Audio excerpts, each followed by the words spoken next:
I just got back from the gym and I wanted to do a quick video, especially it being 1st of January, the beginning of 2026, um, and just kind of talk about my experience of moving into the new year and how I have positioned myself in a place and kind of energy where I can really just make it to where I'm achieving my goals faster and more efficiently.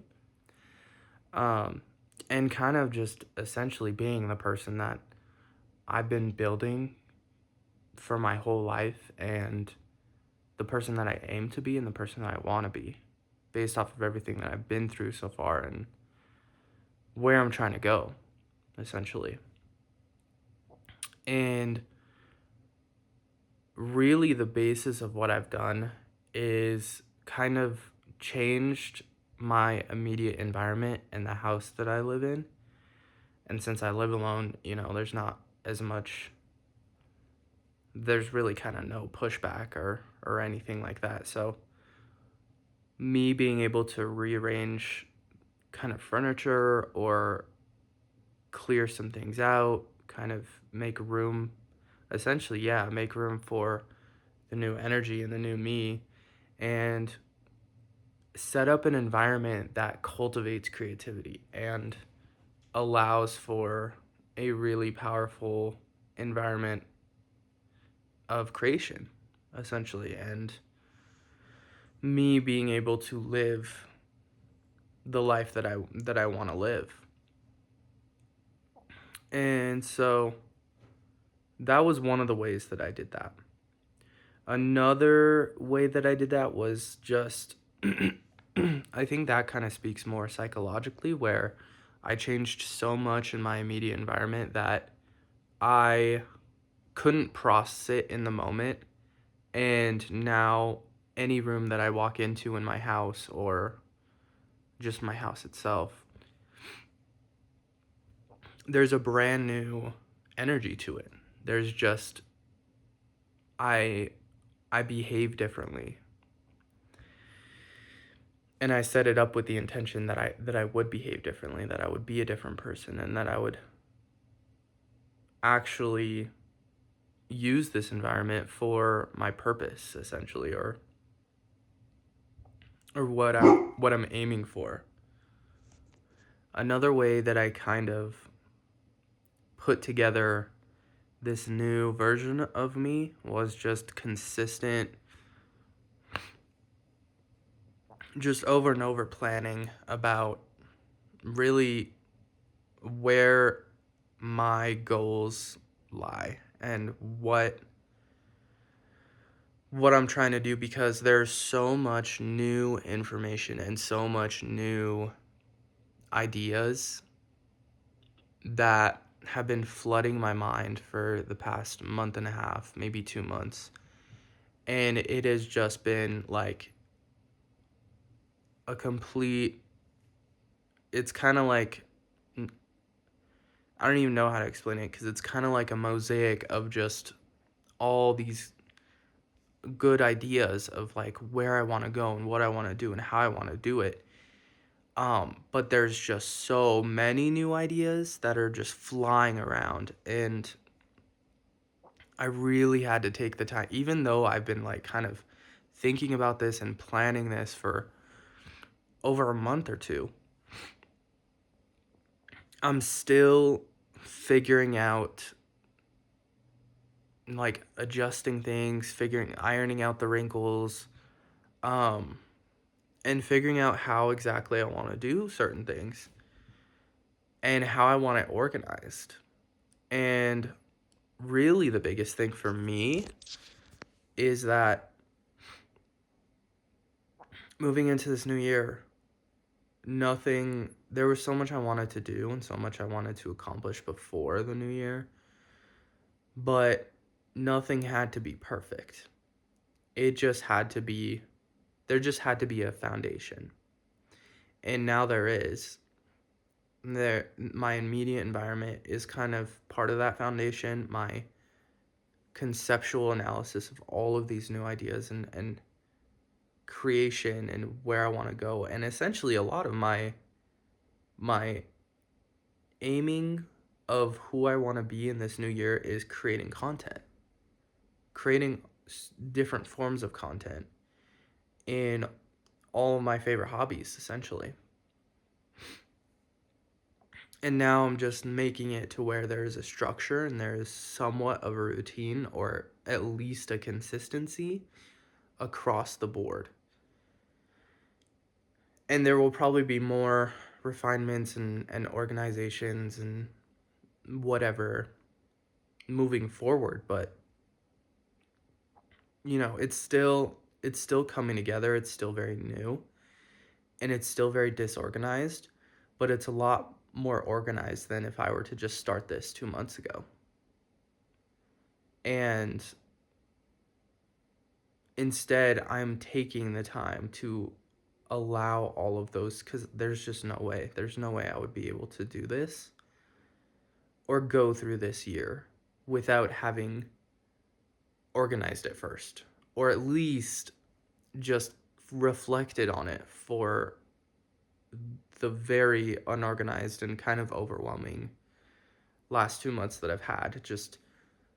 And it's just been like sleepless nights too, where it's like, that's why I think, and I believe honestly, that this is such a stream of divine energy that's like running through my soul and my body, because my mind is just running and it's just flooding with all of these ideas, and I actually have the energy and motivation to do them. That's not usual for me.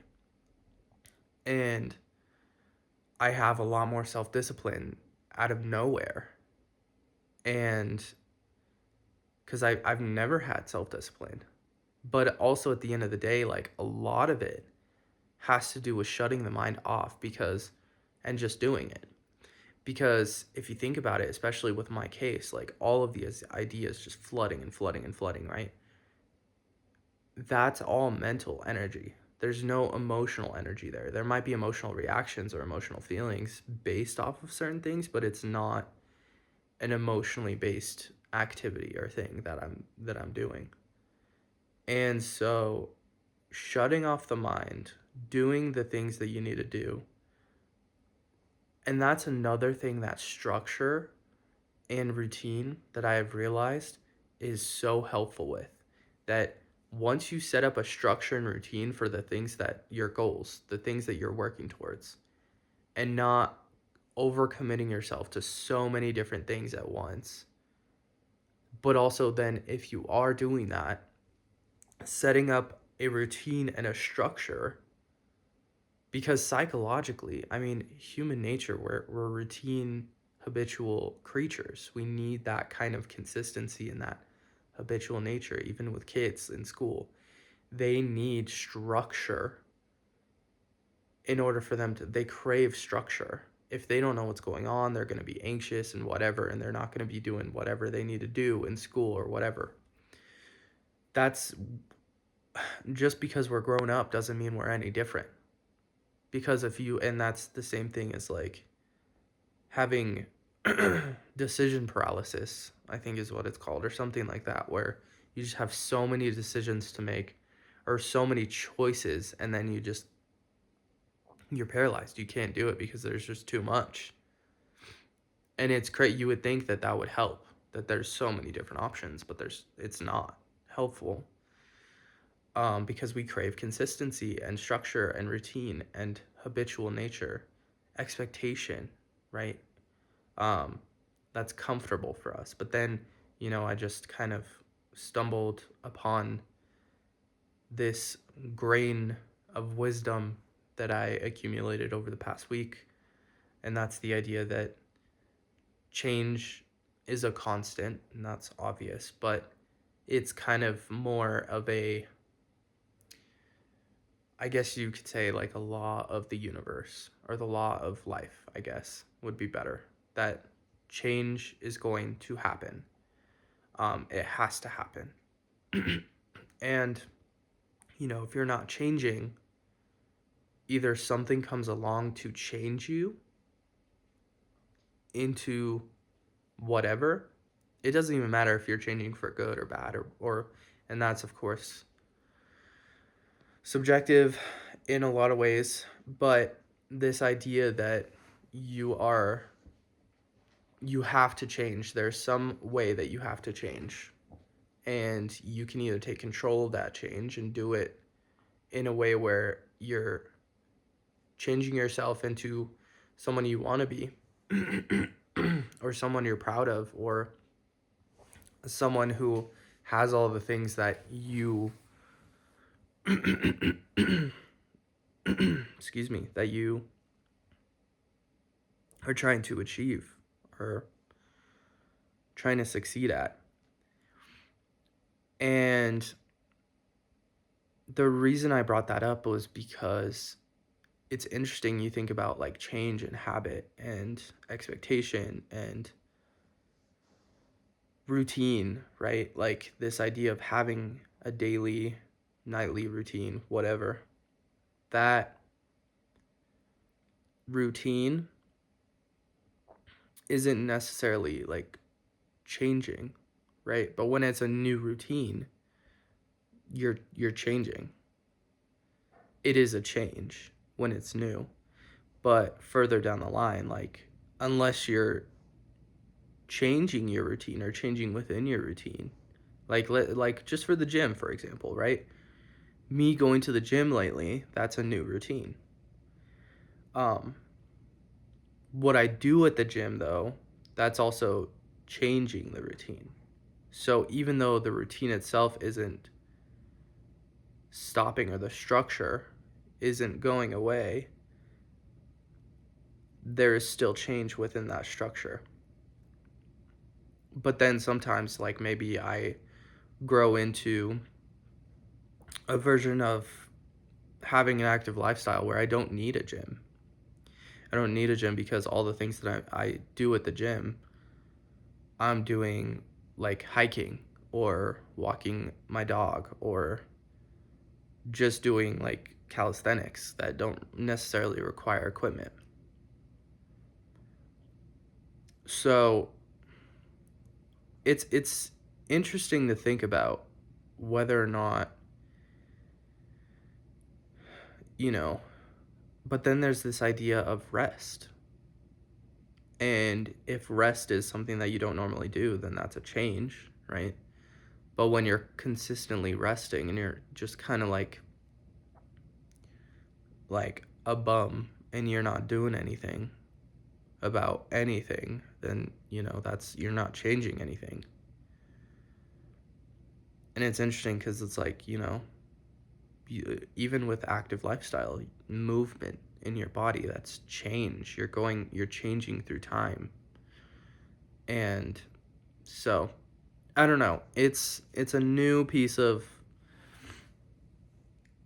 it's a new concept that I'm kind of flirting with mentally and psychologically, and just kind of seeing how that applies spiritually and physically. But uh I think going into this new year, I mean, even just feeling the energy of it, I feel like it's going to be a really good year for almost everybody.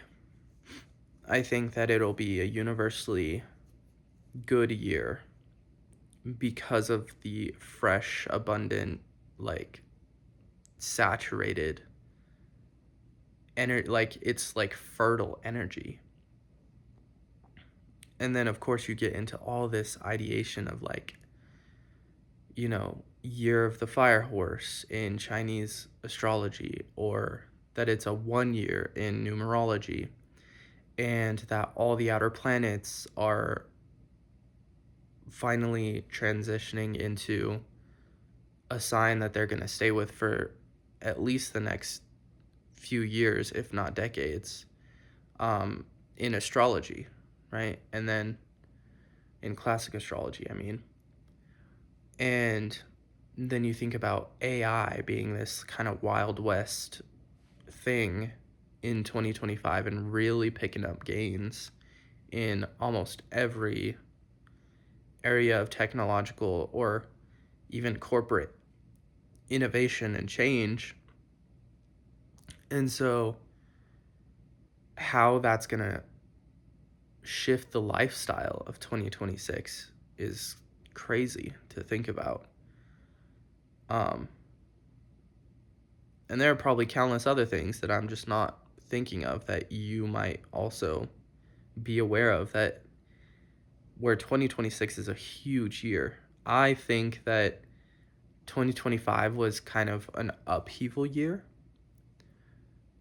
at least for me personally, but also just in general. Like, I think with the astrology, that's kind of mainly what I base everything off of, the changing of all the outer planets and everything, and how also the inner planets right now, the rocky planets, are all transitioning through Capricorn right now. And then they're gonna move all together into Aquarius, which is what the first outer planet to transition, Pluto, into a new sign was in 2024. And I mean, this is all to say that, I think that this year is going to be huge. And it's not too late to do a lot of the things that you need to do. There are certain things that I chose to do, and certain perspectives and consciousnesses that I chose to inhabit today on the 1st.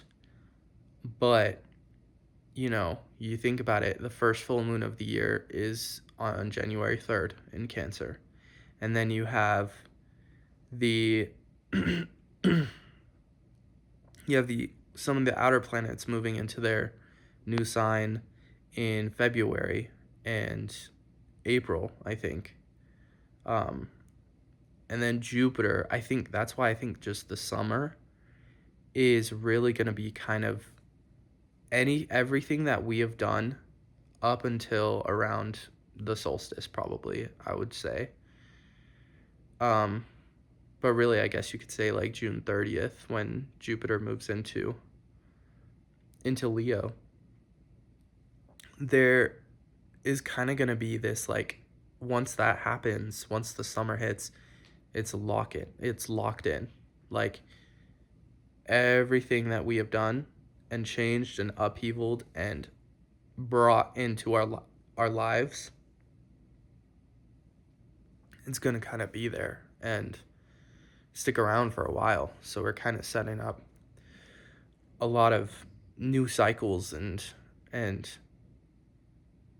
I don't know. That's my perspective on it personally, and it might be different for you. It might be the same for you. Hopefully this kind of helped you in any way.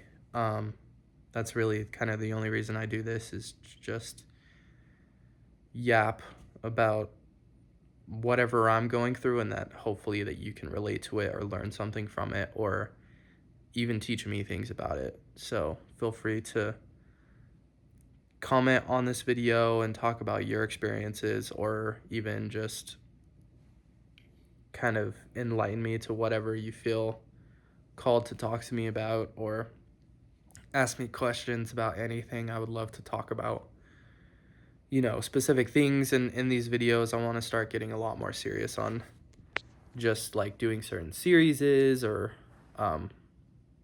like certain themes, or I really just want to make this channel a lot more structured and organized, and